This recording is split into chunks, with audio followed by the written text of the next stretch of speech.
that region, whatever you want to call it, Israel or Palestine. No, it's Israel.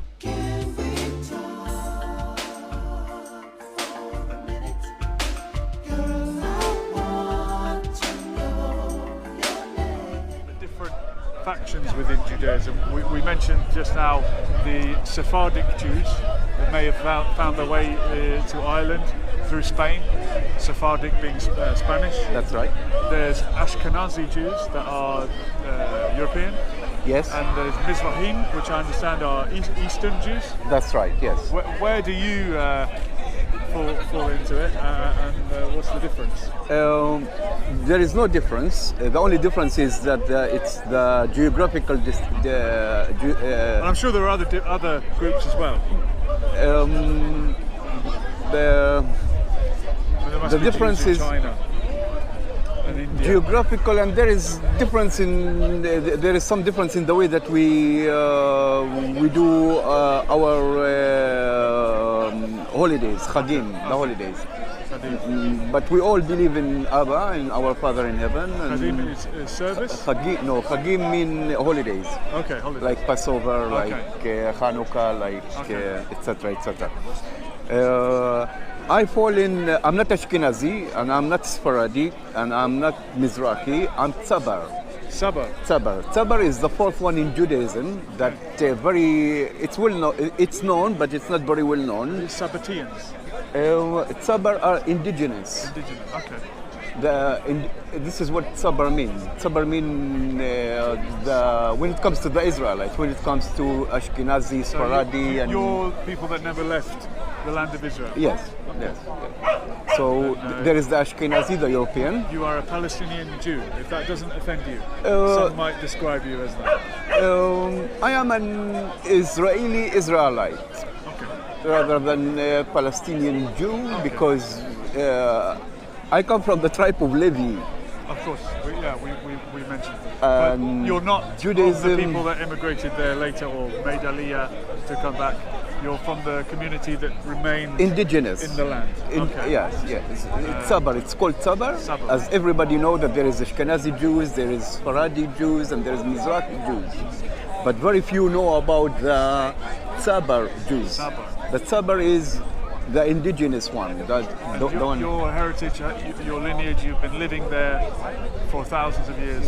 Yes, this is what Sabra is. Whether it was under the Ottomans, under the British Mandate, British, Ottoman, before them, the Roman, the Persian, the Babylonians, the Egyptian as well, because at one point that part of the world was under the Pharaoh from that time.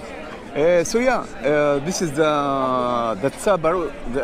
Sabra is the indigenous people, and not many people know about it. It's Sabra. Sabra. Tzadik Bet Resh. Sabra. Nothing to do with Sabr as in patience? No, it isn't. It's nothing to do with... what would be the roots meaning? This means indigenous, I guess. This is what it means, yes. Sabra is mean a person who was born in the land of Israel. Okay. Rather than being born in Spain or being born in Iraq, Morocco, or Khazaria, or Germany, or native people. Yes. And what does Yeshuv mean? Yeshuv means a place where people settle. Okay. Because I've heard of the first Yeshuv, the second Yeshuv. These are when the Zionists were moving to Israel. That's right. Yeshuv means to settle. Okay.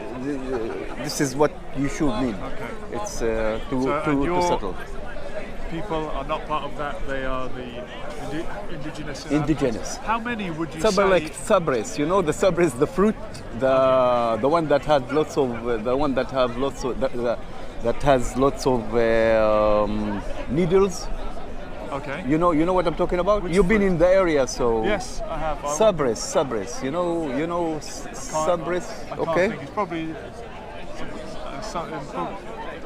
It'll come to me.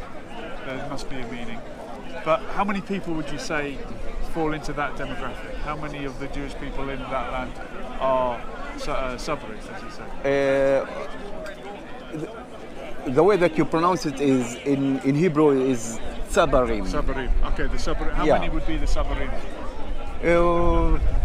Percentage-wise, I would say probably I need to look further into it, but approximately in my own personal estimation will be maybe between 5 to 10%. Yes. And how do the Palestinian community respond to those Jewish people? As they will often say, Quite well. Yeah, I can imagine it would be. Quite well, simply because we speak the language, we communicate in Arabic, and this is the reason why we got on better, because we are able to speak the language. We have similar customs, so we look at.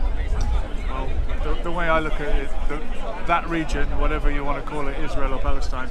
No, it's Israel. It's the land of Israel, but to the Palestinians, it's Palestine. You know, what's in a name? The Greek changed the name from Israel to Palestine. But you could call it Canaan.